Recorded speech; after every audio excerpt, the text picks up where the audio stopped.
Hi, hello, welcome to my channel epiceducare. It is an educational channel. Subscribe and support this channel. In this channel, science and mathematics videos are available. Today we will move to discuss about divisibility by 125.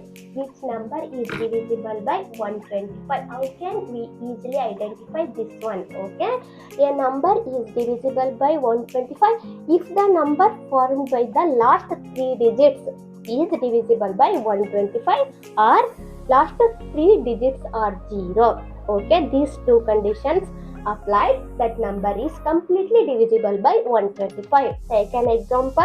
5250 is there. Consider last three digits. These are 250.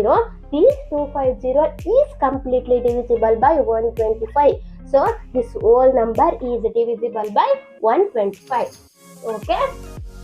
Next we consider another one example. 25000 is there. Consider last three digits or 000. So this number is also divisible by 125. Okay. This time we easily identify any number is divisible by 125 or not. Understood? Thank you.